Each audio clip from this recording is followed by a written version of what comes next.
வணக்கம். வணக்கம். இன்றைய இனிமையான இந்த காலை பொழுதிலே உங்களை சந்திப்பதில் நாங்கள் மிக்க மகிழ்ச்சி அடைகிறோம். அந்த வகையிலே நாங்கள் கடல் கடந்து வந்துதான் உங்களை சந்திக்க வேண்டிய ஒரு நிலை தற்போது இருக்கிறது. மதிப்புக்குரியவரே கூறுங்கள், நீங்கள் கிட்டத்தட்ட ஒரு தசாப்தத்துக்கு மேலே இந்த இடத்திலே இருந்து கொண்டிருக்கிறீர்கள். அதாவது விடுதலை புலிகளின் காலத்திலும் சரி, இப்பவும் சரி, இங்கேதான் இருந்து கொண்டிருக்கிறீர்கள். ஒரு மத நல்லிணக்கத்துக்கு ஒரு பெயர் பெற்றவராக திகழ்கிறீர்கள். அந்த வகையிலே அந்த காலத்தில் எப்படி இருந்தது, தற்போது எப்படி இருக்கிறது? உண்மையிலே அப்படி நாங்கள் சொல்லக்கூடியதா இருந்தா அந்த காலத்தில் என்ன இப்போ ஒரு 30 வருஷத்துக்கு முதல் அப்போ அந்த 30 வருஷத்துக்கு முதல்ல நான் வந்தது 73ஆம் ஆண்டு தான் நான் இங்கே வந்தேன். அப்போ அன்றைக்கு இருந்து இது வரைக்கும் அந்த பிரச்சனை காலங்களில் இதே மாதிரி தான் எங்களுக்கு, இன்றைக்கும் அதே மாதிரி தான் எங்களுக்கு ஒரு மாற்றம் ஒன்றும் கிடையாது. அந்த பிரச்சனை காலத்திலையும் ஒரு பிரச்சனையும் இல்லாமல் நாங்கள் இருந்தது. எங்களுக்கு எங்களுக்கு தேவை அரசியல்வாதிகள் இல்லை, எங்களுக்கு வேணும் மக்கள். அந்த மக்களுடைய நல்லா இருந்ததால தான் எங்களுக்கு இவ்வளோ காலம் இப்படி ஒரு பிரச்சனை இல்லாமல் இருக்கிறதுக்கு இப்படி வாய்ப்பு கிடைச்சது. அப்போ இனியும் அப்படித்தான் நாங்கள். அதுதான் புத்தற்ற வழியில் போகிறது என்ன, அந்த வழியை பின்பற்றுறது என்ன, நாங்கள் அப்படித்தான் இருக்கணும். மக்களோடையோ இந்த இதோடு இருந்தாலும் நாங்கள் அப்படி நல்ல இணக்கத்தோடு இருக்கணும். மற்றது பிரச்சனை இப்போ அதெல்லாம் முடிஞ்ச பிறகு இப்போ நாங்கள் இல்லை இந்த இலங்கையில் இருக்கிற அவ்வளோ மக்களுக்கும் சுதந்திரம் கிடைச்சிருக்கு. என்றாலும் அதில் ஒரு கொஞ்சம் பேருக்கு இந்த யாழ் மாவட்டத்திலே அப்படி வடமாகாணத்திலே சுதந்திரம் கிடைச்சாத ஆக்களும் இருக்கணும். அதே என்னன்னா இப்போ கனகாக்கள்கிட்ட காணிகள் எல்லாம் விடுவிச்சிருக்கு. என்றாலும் இன்னும் ஒரு சில பேர் இருக்கிறாங்க அந்த விடுவிக்காம அன்றைக்கு அந்த தையட்டி போன்ற இடத்துல. இதுல ஒரு குறிக்கிறதுக்கு மன்னிக்க வேண்டும், சர்ச்சைக்குரிய விகாரை என்று ஏன் குறிப்பிடுகிறார்கள்? தையிட்டி விகாரையை சர்ச்சைக்குரிய விகாரை என்று குறிப்பிடுகிறார்கள். அது ஏன் அந்த பெயரை, அந்த சொல்லை அங்கே பாவிக்கிறார்கள்? சர்ச்சைக்குரிய இந்த ஒரு பிரச்சனை இதுதானே பிரச்சனை.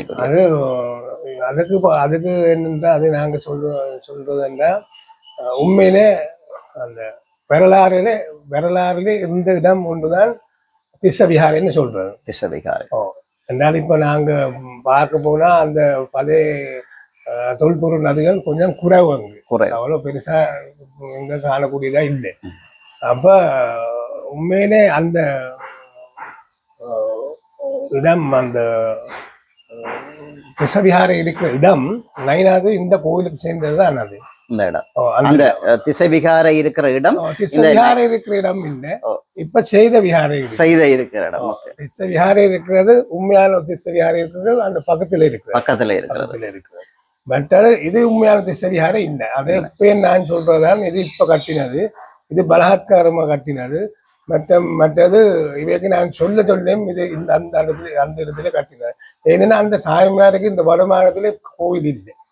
அப்ப அவைக்கு தேவையான ஒரு கோவில் வேணும் என்ன. மற்றது ராணுவருக்கும் வேணும், அவைக்கும் ஒரு கோவில். இப்ப நேவி செய்யற கோவில் இருக்கு, அதுவும் என்றுதான் எங்க மாதகல்லு, அதுவும் எந்த கோவில் தான்.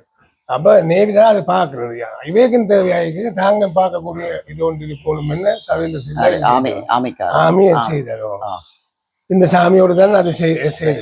அப்ப இந்த சாமியிட்ட இருக்கிற பிரிவு இருக்குதானே, அமர்புரம் நிக்காயத்துல எங்களை 22 பிரிவு நான் முதல்ல சொல்லி இருக்கிறதா. அப்ப அதுல இவைக்கு சரியான காசுக்காரர். மற்றது இந்த மகாநாயக தேர்தல் இவேட்டு பக்கத்துக்கு தான் இருக்கணும். இவேட்டு பக்கத்துல இருந்தா இதெல்லாம் செய்யும். அப்ப மகாநாயக தேர்தலுக்கு பக்கத்துல இதுதான் இந்த இதுக்கு சப்போர்ட் கொடுக்குறது. அது என்ன ஒன்றுதான், அந்த பிரிவுல இதுக்கு லேகம் சாமி, லேகம்னா செயலாளர். அந்த செயலாளர் அரசாங்கத்தோடு சேர்ந்தது. இப்ப இருக்கிற அரசாங்கத்துக்கு நல்ல ஆதரவு கொடுக்கிறாள் தான் அவர். இப்ப இருக்கிற லேகம் அந்த இதுல. அப்ப அதுலயும் இருக்கு. அந்த சப்போர்ட்டும் இருக்கு, அரசாங்க சப்போர்ட்டும் இவைக்கு இருக்கு. அதுக்காக வேண்டிதான் இப்போ ஒன்றும் செய்யலாம் இருக்கு. ஆனா நீங்கள் கூறுகிறீர்கள் அது ஒரு வெட்ட வெளிச்சமாக இது மட்டுமல்ல, நிறைய தடவைகள் கூறியிருக்கிறீர்கள் அந்த இடத்திலே தையிட்டிலே அமைக்கப்பட்ட விகாரை சட்டவிரோதமானது, அது திச விகாரைக்குரிய காணி அருகாமையிலே இருக்கிறது, இப்ப தற்போது அமைக்கப்பட்டிருக்கிறது சட்டவிரோதமானது என்று சொல்லி கூறி வருகிறீர்கள். இன்று மட்டுமல்ல பல காலமாக கூறி வருகிறீர்கள். ஆனால் இதை ஏன் இந்த தமிழ், அதாவது யாழ் மாவட்டத்தில் இருக்கிற ஆளுநர் என்றாலும் சரி அல்லது அரசாங்க அதிபர் என்றாலும் சரி, உங்களுடைய சொல்லுக்கு ஏன் அவர்கள் செவி சார்க்காம இருக்கிறார்கள்? உண்மையிலே நான் சொல்றது அவைக்கு விளங்குது.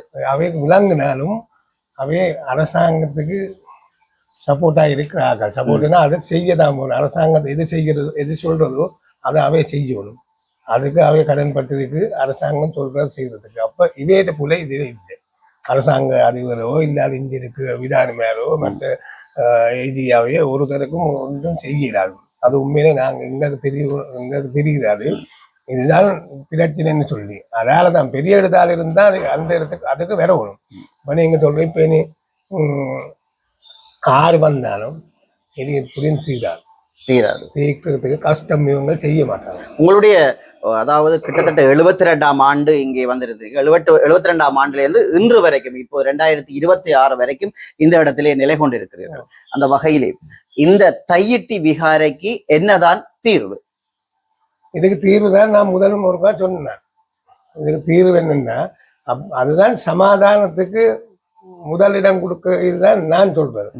இப்ப எனக்கு மட்டும்தான் இருக்கு, அதுக்கு உரிமை இருக்கிறது என்ன எனக்கு தான் இருக்கு, அந்த இருக்கிற சாமிக்கு இல்லை. அவருக்கு எப்படியும் உரிமை இல்லை. நாங்க கொண்டு வந்து நான் ஒரு சாமி கொடுத்து அந்த சாமி திருப்பி இவரை கொண்டு வந்து வளர்த்து இவர் தான் அந்த கோவில் அதில் கட்டினது. அந்த எங்கள் இடத்துல கட்ட சொல்லி நாங்க இவர் கட்டினது மற்ற சனத்திட்ட காணியில. அப்ப நாங்க எவ்வளவு சொன்னாலும் இவங்க அதை செய்யக்கூடிய அகதிப்பு. அதுக்கு பதில் தான் எந்த காணி நான் நன்றாக கொடுக்குறேன், எனக்கு அவ்வளவு பெருசா காணி தேவையில்லை, எந்த காணி மட்டும் நாம் அதை கொடுத்துட்டு அதில் இருக்கிற அந்த தூவியும் அது இந்த வீடும் தந்தா காணும். உங்களுடைய காணி என்று குறிப்பிடுகிறீர்கள். அந்த உண்மையாகவே திசை விகார இருக்கிற காணி, அதைதான் உங்களுடைய காணி என்று குறிப்பிடுகிறீர்கள். அதுதான் திசை விகார காணி. அதுதான் திசை விகார காணி. என்ன ஒரு இது ஒன்று இருக்குது. இப்ப நாங்க சொல்லுவோம் திசை விகாரைக்கு முந்தி ஒரு 25 ஏக்கர் இல்லாடி 10 ஏக்கர் 15 ஏக்கர் இருந்தேன்னு சொல்லி இருந்தாலும் அந்த சனத்துக்கும் இருக்கு. இப்ப 100-150க்கு மேல இருக்கிற உறுதிகள் இருக்கு. அப்ப அவைக்கு உரிமை இருக்குதானே அதுல இருக்கிறதுக்கு. அப்ப எங்க கொஞ்சம் இருந்தா அந்த எங்கட இடத்துல இருந்தேன்னா சரி. இப்ப எங்கட காணிக்கு பக்கத்து காணியில தமிழாக்கள்கிட்ட காணி அதுல பேர் இருக்கு. அப்ப அது அந்த இப்ப இருக்கிற சாமிக்கு ஒரு விதமான அத்தாட்சியும் இல்லை. அவருக்கு ஒண்ணும் இல்லை. ஒரு பிளான் தூக்கின்னு வருவோம் ஒரு நாள் அந்த பிளான் நாங்க எடுக்கலாம் தானே. உண்மையிலேயே இது ஒரு திறந்த வெளியரங்கு இல்லையா? திறந்த வெளியரங்கில இருந்து கொண்டு தற்போதையில இருக்கின்ற மக்களுக்கு பெரும்பாலான அந்த காலங்கள் இல்லாத மாதிரி இப்போ இருக்கிற மக்களுக்கு கூடுதலாக எல்லா விடயங்களும் தெரிந்திருக்கின்றன. ஒரு உறுதி எங்களுடைய காணிக்குள் இன்னும் ஒரு கட்டிடத்தை கட்டி வைத்திருப்பது ஒரு தவறான விடயம். அப்ப அந்த மக்களோடு மாற்று காணியை கோரியிருக்க வேண்டும் அல்லது மக்களோடு சமரச பேச்சுக்கு ஈடுபட்டிருக்க வேண்டும். ஆனால் சில வன்முறைகளை கையாண்டிருக்கிறார்கள். அதை நீங்கள் எப்படி குறிப்பிடுகிறீர்கள்? அதாவது உங்களுக்கு தெரியும், கடந்த நாட்களிலே வேலன் சுவாமி உட்பட கைது செய்யப்பட்டிருக்கிறார்கள். மிகவும் மோசமான முறையிலே அவர்களை ஒரு மதகுரு என்றும் பாராமல் அவர்கள் மிகவும் மோசமான வகையிலே கைது செய்யப்பட்டிருக்கிறார்கள். அதை பற்றி உங்களுடைய கருத்து என்ன? அதை பற்றி என்னோட கருத்து என்ன, இந்த அரசாங்கம் இருக்குதானே, இந்த அரசாங்கத்தில் இருக்கிறது எல்லா ஆக்கள் அவ்வளவு ஜனாதிபதியிலிருந்து மற்றது எல்லாம் இதில் இருக்கிற அவ்வளவு பேரும் இவங்கள் எல்லாம் இந்த நிராக்கள் ஆக்களை பயப்படுத்தி செய்யலாம். என்ன அது முந்தி செய்யலாம், இப்ப செய்யலாது. அதுதான் முதல் வரைக்கும் 10-15 பேர் தான் முதல் இந்த ஆர்ப்பாட்டத்துக்கு இருந்தது. அதுக்கு புறாதான் அன்றைக்கு தான் கூடுதலான இவை பார்த்தது. இன்றைக்கு 2-3 பேர் தூக்கின்னு போனா இது நிப்பாடுபடும், புறா இனி வர மாட்டேனும். அவைக்கு தெரியாது. திருப்பி இது பெருசா அதை விட பெருசா வந்தது இப்ப. அப்ப அது பெருசா வரும்போதே இது சும்மா அப்படி 2-3 பேர் கொண்டு போய் போட்டது கிடையாது. என்ன அந்த சாமியாக்கள் அதுல சண்டைக்கு வரையில்லை. அவையும் தூக்கி கொண்டு போனவங்க. அப்ப அதுல நாம எந்த நேரம் எங்க கதைக்கக்கூடிய இது இருக்கு. அப்ப நாம அது அந்த இப்ப எங்க கதைக்கே மேலாம போயிருக்கு. ஒன்றும் எங்கட உரிமை சொல்லி இல்லாம நாங்க இருக்கிறாங்க. அப்படி இருக்கக்கூடாது. அதுதான் இந்த இது அந்த நேர்மையா வரணும். நேர்மையான இதுக்கு தான் எனக்கு எந்த இடம். நாங்கள் நினைக்கின்றோம் இப்படியான ஒரு நேர்மையின் வழி நடந்தபடியாதான் 72ஆம் ஆண்டுல இருந்து 2026 வரைக்கும் இந்த இடத்துல பணி செய்கிறீர்கள் நான் நினைக்கிறேன். தொடர்ச்சியாக நாங்கள் போகலாம். உங்களுக்கு தெரியும், அதாவது நிறைய அரசியல்வாதிகளை நீங்க சந்தித்திருக்கிறீர்கள், தமிழ் அரசியல்வாதிகளை. கடந்த நாட்களிலே நீங்கள் அங்கு தையிட்டி விகாரைக்கு வந்து விஜயத்தை மேற்கொண்டு அந்த இடங்களை எல்லாம் சுற்றி பார்த்திருக்கிறீர்கள். அந்த வகையிலே நீங்கள் அரசியல்வாதிகள், அதாவது தமிழ் அரசியல்வாதிகளுடன் கதைத்ததின் பேரிலே உங்களுக்கு என்ன தோன்றுகிறது? தமிழ் அரசியல்வாதிகள் எங்களுடைய தமிழ் மக்களுக்கான தீர்வை எடுத்துக் கொடுப்பார்களா? அது நேரே சொல்றது என்ன இல்லை என்னதான் சொல்ல தான் நேரே சொல்லிடலாம். இது இப்ப எத்தனை காலம் இருந்தது. இப்ப உங்களுக்கு நான் சொல்றேன், இப்ப இந்த அரசியலுக்கு இந்த கோயில் முதல் இந்த அத்திவாரம் போடைக்கே நான் சொன்னாலும் இவங்க கணக்கு எடுக்கிறேன். இப்பதானே வந்து இப்படி கத்தியில் இருக்கிறாங்க. தற்போது கடந்த ஜனாதிபதி தேர்தலில் பாராளுமன்றம் சென்ற மதிப்புக்குரிய கௌரவ டாக்டர் அர்ஜுனா ராமநாதன் அவர்களும் இந்த தையிட்டி விவகாரத்திலேயே சம்பந்தப்பட்டிருக்கின்றார். அது சம்பந்தமாக இப்போது அவர் பல விகாரை பீடாதிபதிகளுடனும் கலந்து ஆலோசித்து வருகிறார் என்ற ஊடகங்களிலேயே நாங்கள் காணக்கூடியதாக இருக்கிறது. அர்ஜுனா ராமநாதனுடைய நகர்வுகள் எப்படி இருக்கிறன? உங்களுக்கு அவரை பற்றியான ஒரு சில வசனங்கள் உங்களால் கூற முடியுமா? அவர் சொல்றது முழுக்க போய் உண்மை சொல்றாள் இல்லை. அர்ஜுனா என்ன சொல்றாரு, நான் சொன்னதாம், அவர் நேர சொன்னது, எங்களை இதுகளுக்கு சொன்னது, நான் சொன்னதாம் இப்படி இந்த கோவில் உடைக்கணும் என்று. நான் அப்படி சொல்லேன் இல்லை. அப்ப அப்படியானால் அவர்கிட்ட இது இப்ப அவரு தானே கணக்கு இருக்கிறார். அவர் ஒரு ஜோக்கர் மாதிரி தான் இப்ப இருக்கிற வழி. அவர்கிட்ட கதையோ ஏதும் ஒருத்தரும் கணக்கு இருக்கிறது. அது அந்த யாரும் நாம கதைக்கிறதுன்னு அதுக்கும் இடம் கொடுக்கணும். நாங்க கேட்டுதான் பதில் சொல்லணும்படி கேட்காம இவர்கள் ஒரே கத்தி கொண்டிருந்தா அதுல. ஆனால் இன்றைக்கு தமிழ் மக்கள் மத்தியிலையும் சரி, சிங்கள மக்கள் மத்தியிலையும் சரி, ஒரு பெரும்பாலான ஆதரவு கௌரவ பாராளுமன்ற உறுப்பினர் அர்ஜுனா ராமநாதன் அவர்களுக்கு சென்றடைவதாக நாங்கள் ஊடகங்களிலே காணக்கூடியதாக இருக்கிறது. அது எவ்வளவுத்துக்கு உண்மைத்தன்மை என்று தெரியவில்லை. ஆனாலும் தற்போது தமிழ் மக்கள் அதாவது நிலத்திலும் சரி புலத்திலும் சரி அர்ஜுனா ராமநாதனுக்குரிய ஆதரவு கூடி வருவதாக நாங்கள் காணக்கூடியதாக இருக்கிறது. சில பேர் குறிப்பிடுகிறார்கள், இந்த பாராளுமன்றத்திலே அர்ஜுனா தமிழ் மக்களுக்காக கட்டாயம் தேவை என்று கூறுகிறார்கள். ஏனென்று சொல்லி சொன்னால், அதாவது சபாநாயகரே புத்தகத்தை எடுங்கள், புத்தகத்தை பாருங்கள், இத்தனாவது இலக்கத்திலே என்ன இருக்கிறது என்று சொல்லி கற்றுக் கொடுக்கிறார் என்ற ஒரு கேள்விகளும் எழுப்புகிறது. அது சம்பந்தமாக உங்களுடைய கருத்து? அவர் ஒரு சில நேரத்துக்கு அப்படி இருக்கிறார், சில நேரத்துக்கு புலியா இருக்கிறார். அது இப்படி என்னாலும் அந்த பாராளுமன்றத்துக்கு போனா அது என்ன மாதிரி பேசணும்னு அது உலகத்துக்கே தெரிஞ்ச இது, உலகத்துக்கு கதைக்கிற இடம் அது. அப்ப அந்த கதைக்கிற இடத்துல இப்படி கதைக்க கூடாது. அது ஒரு மரியாதையா இருந்து கதைச்சா. அவர் ஒரு டாக்டர் தானே, எவ்வளவு பொறுமையா இருக்கும். அப்படி பொறுமையா இருக்காம கதைக்கிறதான் புலைவர். அது இப்ப இதுகள் கேட்டாவது அது திருந்தினா நல்ல. நீங்கள் ஒரு மதகுரு, அதாவது மதகுரு என்றதை விட ஒரு மதிப்புக்குரியவர். அதை விட காலம், அதாவது உங்களுடைய சர்வீஸ் காலங்கள் நிறையது, கிட்டத்தட்ட ஒரு தசாப்தங்களை தாண்டி வந்திருக்கிறீர்கள். கௌரவ அர்ஜுனா ராமநாதன் அவர்களுக்கு ஏதாவது சொல்ல விரும்பினால் எதை சொல்லுவீர்கள்? எனக்கு சொல்ல வேண்டியிருக்கு வேறு ஒன்றும் இல்லை. கதைக்கு பேசைக்கு நல்லதா கதைச்சா நல்லது. மற்றவங்கள் பேசுறதும் நாம காதுக்கு இருக்கணும், எடுத்து போட்டு அதுக்கு பதில் சொல்லணும். தண்டை இதே சொல்லி கொண்டு இருக்கக்கூடாது. தான் சொல்றதுதான் சரியன்னு இருந்தா அது போல அதுதான் அவருக்கு சொல்ல வேண்டியிருக்கு. அது நிப்பாருன்னா அவர் நல்லது. என்ன சிங்கள ஆக்கள்கிட்ட இது இருக்கு, இவர் நல்லவன் சிங்கள ஆக்கள் எங்களுக்கு சொல்றேன். நாங்களும் சில ஊடகங்களில் நான் அந்த நேரம் நான் சொல்லி இவன் புலைன்னு நான் சொல்றேன். நானும் முதல் அவன் நல்லவன் தான் இருந்தேன். புறா திருப்பி போனா அவர் கூடுது. அந்த கணக்கா போனது என்ன சரி கூடுதலா சிங்களாக்கள் இவருக்கு விருப்பம். அது எனக்கு தெரியும். அதுல அதிகரித்து வருகிறார்கள், சிங்கள மக்கள் அதிகரித்து வருகிறார்கள். நாங்கள் கடந்து செல்வோம். நீங்கள் பல பேட்டிகளிலே குறிப்பிட்டிருந்தீர்கள், இந்த நாட்டை ஆளுகின்ற ஆழ்ந்து கொண்டிருக்கிற எவர் எந்த ஜனாதிபதி வந்தாலும் யாழ்ப்பாணத்துக்கு வந்தாலும் உங்களை சந்தித்து ஆசி பெற்று செல்வதாக கூறியிருந்தீர்கள். ஆனால் தற்போது இருக்கின்ற கௌரவ ஜனாதிபதி அவர்கள் அனுரா திசாநாயக்கா அவர்கள் உங்களை வந்து சந்திக்கவில்லை என்ற ஒரு குற்றம் சாட்டியிருக்கிறீர்கள். அதற்கான ஒரு பரிபூரமான விளக்கத்தை கூற முடியுமா? என்னத்திற்காக அவர் உங்களை இதுவரைக்கும் சந்திக்க இல்லை? நான் இவ்வளவு காலத்துக்கு நான் இங்கே நைனாதில் இருந்தேன். அப்ப எனக்கு தெரிஞ்ச அளவே திசாநாயக்கா, லலித் அத்வாத்முதலி, ஏஆர் ஜெயவர்தனா, ஆர் பிரேமதாசா, மஹிந்த ராஜபக்ச, சந்திரிகாவும் வரை இல்லை. ஒரு ஆள் இவர் மட்டும் இல்லை, சந்திரிகாவும் வரை. சந்திரிகாவுக்கும் ஒரு சமயம் இது கிடையாது, அவருக்கும் கொஞ்சம் குறைவு. சும்மா சொல்றதான் பௌத்தம் அப்படி இப்படி போய் அந்த இடத்துக்கு போய் சும்மா கையை ஊற்றி கும்புறது அவைக்கும் நான் நினைக்கல, அவருக்கும் இவருக்கும் அப்படிதான். இவருக்கும் அப்படி இல்லை. அப்படி இல்லாதாக்கள் கோவில் வெளியே போறது கொஞ்சம் குறைவு. இப்ப போறதுன்னா இவர் போறதுன்னா மகாநாயக தேரருக்கு மட்டும்தான் போயிட்டு இருக்கு. இவர் கோவிலுக்கு போறது குறைவு. என்ன காரணம்? என்ன அவரை நேக்கணும். அவர் சின்ன வயசுல இருந்து கோவில தான் இருந்தார். அவர் சாமியாம் இருந்திருக்கிறார். அதாவது தற்போதைய ஜனாதிபதி அவர்கள் ஒரு குறிப்பிட்ட காலத்திலே சாமியாகவும் இருந்திருக்கிறார். இது ஒரு புதிதான தகவல். இருந்திருக்கிறார். அப்ப அவர் மட்டுமே கணபேர் புத்ததாதன 2வது அமைச்சர் அவரும் இருந்தவர். அப்படி இருந்துட்டு தான் போறது. அவையிட்ட கதைகள் என்ன கணக்கு இருக்கு, நாம அதை சொல்லக்கூடாது. அது எங்க இருக்கிறதா தெரியும். அப்ப அப்படியான இது என்னாலும் இந்த சாமிமாரோட இவை நல்லது இல்லை. இருந்தாலும் சாமியார் தான் இவை கொண்டு வந்தது. இந்த இடத்துக்கு கொண்டு வந்ததும் சாமிமார் தான், கேம்பஸ் சாமியார்.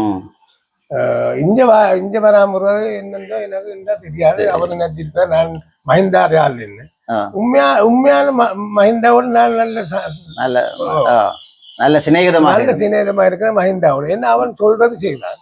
எத்தனை வேலையெல்லாம் செய்து கொடுத்தார். இதுகள் என்ன இவன் நைனாதிரி இந்த இதுகள் எல்லாம் செய்யணும். அவர் இல்லாது இவங்க செய்வாங்களா? முழு வேலையும் செய்து கொடுத்த பள்ளிக்கூடங்கள், ஆஸ்பத்திரி, இந்த ரோட்டுகள் எல்லாம் செய்து கொடுத்த, நாம சொல்ல எல்லாம் செய்து கொடுத்தோம். எங்களுக்கு போனும் அரசியல் இல்லை. அவே பிடிச்சி வேலைகள் எடுத்து கொடுக்கும் சனத்துக்கு. நாம இருக்கிற இடம் முன்னேற்றோம். அதுதான் எங்க இதுக்கு முடியே. இவைக்கு பின்னால் போறது நான் கிடையாது. மஹிந்த ராஜபக்ச பார்க்க போனாங்க. இப்ப கிட்டடி அவருக்கு உடல்நிலை பிரச்சனையாக போயிட்டு வந்தாங்க. அப்ப அதுக்கு அது செய்யதானே போகணும். எப்படி எங்களை மதித்தால் நாங்களும் மதிப்போம். அப்படி அதுக்கு நான் போனாலும் இவர் அப்படி இல்லை. இவர் இங்க வரையில் இவர் ஏன் வரையில்லைன்னு எனக்கு சொல்றது. உங்களுக்கு தெரியுமே, அறிந்திருப்பீர்கள் ஊடகங்கள் வாயிலாக நாளைய நாளிலே தைத்திருநாள், தமிழருடைய தைத்திருநாள் கொண்டாட இருக்கிறார்கள். அதை மிகவும் சிறப்புற வைக்கும் முகமாக கௌரவ ஜனாதிபதி அவர்கள் யாழ்ப்பாணத்திற்கு வருகை தர இருக்கின்றார். அது சம்பந்தமாக உங்களுடைய அறிவிப்புகள் அல்லது அந்த பொங்கல் திருவிழாவையொட்டி வருகின்ற ஜனாதிபதி அவர்கள் உங்களை சந்திப்பதாக ஏதாவது தகவல் உங்களுக்கு வந்திருக்கின்றதா? அது சம்பந்தமான ஏதாவது உங்களுக்கு ஜனாதிபதி செயலகத்தில் இருந்து அறிவுறுத்தல் வழங்கப்பட்டிருக்கிறது? இதுவரையும் இல்லை. இப்ப நாளைக்கு வாரது என்ன, ஜனாதிபதி வாரது என்ன, ஒரு நமக்கு முதல்ல இருந்து எங்களுக்கு தெரியும் தெரியும். அப்படி இல்லை. முந்தி மஹிந்த ராஜபக்சா வாரதுன்னா அவையே டெலிபோன் பண்ணி சொல்றேன், நாங்க நாளைக்கு வரேன், இல்லை நாளைக்கு நாளாண்டுக்கு வரேன்னு அவையே சொல்றது. எங்களுக்கு இந்த சிஐடி ஆலயம் வரும். அப்ப அப்படி ஒரு இதுவும் எனக்கு வேற இல்லை. முதல் ஜனாதிபதி மேலும் இதே மாதிரி தைப்பொங்கலுக்கு வந்து இதுகள் எல்லாம் செய்துட்டு தான் போனோம். இவர் என்ன ஒரு புது ஆள் இல்லை. இவர் இது இப்ப புதுசாவா இவருக்கு புதுசா இருக்கும். இதை விட பழைய ஆக்களும் வந்திருக்கணும். இந்த இது நாங்கள் கடந்து செல்லுவோம். உங்களுக்கு தெரியும், நீங்கள் பல ஜனாதிபதி, இப்ப நீங்கள் பேரிட்டு காட்டியிருந்தீர்கள், பல ஜனாதிபதிகளுடன் நீங்கள் பழகி இருக்கிறீர்கள், பல பழம்பெரும் ஜனாதிபதிகளுடன் பழகி இருக்கிறீர்கள். அந்த வகையிலே தமிழர்களுக்கான ஒரு தீர்வு இன்னும் எட்டவில்லை என்றுதான் எங்களுடைய கருத்தாக இருக்கிறது, பொதுவான கருத்தாகவும் இருக்கிறது. இந்த அரசாங்கத்திலே தமிழர்களுக்கான ஒரு தீர்வு எட்டுகமாக இருந்தால் அது எப்படியாக எட்டும்? எந்த விதத்திலே தமிழருக்கான தீர்வை வழங்குவார்கள்? இந்த அரசாங்கம் எல்லா அரசாங்கம் இதுவும் அரசாங்கம், முதலிருந்து அரசாங்கம், அதுக்கு முதல் இருந்தது அரசாங்கம். இந்த அரசாங்கம் ஒன்றும் இந்த தீர்ப்பு கிடைக்கிறதுக்கு இவங்க தள்ளி கொண்டு போவாங்க வழியே. இது அப்படி செய்ய இவைக்கு இயலாது. இவையை பார்க்கறது இப்ப கொஞ்சம் பேர் இஞ்சால இருக்கிறதுன்னா இந்த போட் எடுத்து இவைக்கு போயிடாது பார்லிமெண்ட்டுக்கு. இப்படி அப்படி கொடுக்க போனது அங்கேயும் இருக்கிறாங்க தானே. அவையும் பிரச்சனை பண்ணுவாங்க. பிரச்சனை பண்ணிக்கு இவைக்கு ஒன்றும் செய்யாது. இவைக்கு செய்யக்கூடியதுதான் கொஞ்சம் கதை சொல்லி சொல்லி சொல்லி சொல்லி தள்ளி கொண்டு போறதுதான் இது. இவர் இப்ப வந்து சொல்லுவார், இந்த நான் காணி விட போறேன், அப்படி விட போறேன்னு சொல்லி முதலும் வந்து சொன்னவன். இவ்வளவு காலம் இப்ப விட்டதை 1 வருஷத்துக்கு மேலே ஆச்சு. அதுவும் நீங்க பாருங்க என்ன நடக்கும். உங்களுடைய சிந்தனைகளிலிருந்து அல்லது உங்களுடைய சொற்களிலிருந்து எங்களுக்கு புரிகிறது தமிழர்களுக்குரிய தீர்வுகள் எட்டுவது மிகவும் கடினம் என்று. இதற்கான ஒரு சரியான வழி எப்போது கிடைக்கும்? சரியான வழி என்ன கிடைக்கிறதுக்கு இந்த மக்கள் சொல்றது கேட்கக்கூடிய ஒரு ஜனாதிபதி வந்ததுன்னா இந்த வந்து பார்த்து இப்படிதான் ஆறு இது என்னாலும் பரவாயில்ல, இது கனகாலம் இருக்காது. அப்படி அது அந்த கொடுக்க வேண்டியது கொடுக்கணும். என்னத்தை கொடுக்கணுமோ அவ்வளோ அது அந்த கேட்கிற கூடிய 100க்கு 100 இல்லை, 50க்கு 50ஆவது இந்த மக்களுக்கு கொடுக்கணும். இப்படி இப்போ இந்தியாவில எல்லாம் ஒற்றுமையா இருக்கிறாங்க தானே அப்படி எல்லாம் செய்யுது. இங்க மட்டும்தானே அப்படி இல்லை. இதோட சின்ன நாடு இது, அதோட செய்யலாது அப்படி இப்படின்னு சொல்லி எப்படியும் எல்லாருக்கும் தேவை இருக்கு, இது கொடுக்கணும்னு இருக்கு. இருந்தாலும் அது செய்யலாம் இருக்கு. அதுதான் நாங்கள் கேட்கிறோம். அதுக்கு தடையாக இருக்கிறது எந்த சக்தியாக இருக்கிறது? அது மக்கள், சிங்கள மக்களா அல்லது சிங்கள மக்கள் தான். அதுல இல்லை, அதே சிங்கள மக்கள் அந்த இடத்துக்கு கொண்டு வரது அடுத்த இந்த அரசியல் 4-5 அரசியல் பிரிவு இருக்குது எங்கட மேல். அந்த பிரிவுல ஜனங்க அந்த இடத்துக்கு தள்ளுறது. ஜனம் இதுக்கு ஒன்றும் சொல்ல மாட்டேனும். இது கொடுத்தா பிறகு அதை முடிஞ்சது, புறா ஒன்றும் செய்ய முடியாது. அது கொஞ்ச நாள் போயிருக்கு, நாடு புறா அதை கொடுத்துட்டு நாடு முன்னேற்ற உடனே கலன் மறந்துடுவாங்க. இது மறந்துடுவாங்க. மற்ற சிங்கள தமிழ் மக்கள் எல்லாம் ஒற்றுமையா இருந்ததுன்னா ஒரு பிரச்சனையும் இல்லை. மக்கள் ஒற்றுமையா தான் இருக்கணும். மக்கள் ஒற்றுமையா இருக்கிறதுக்கு முறையில் இந்த அரசியல், அதாவது சிங்கள மக்களையும் இலங்கை திருநாட்டிலே மூவின மக்கள் இருக்கிறார்கள் இல்லையா, மூவின மக்களையும் பிரித்து ஒற்றுமை என்ற ஒரு கோட்டுக்குள் வராமல் தடுத்து வைத்திருப்பது அரசியல்வாதிகள் என்று கிடைக்கிறார். அதை மக்கள் எப்போது புரிந்து கொள்வார்கள்?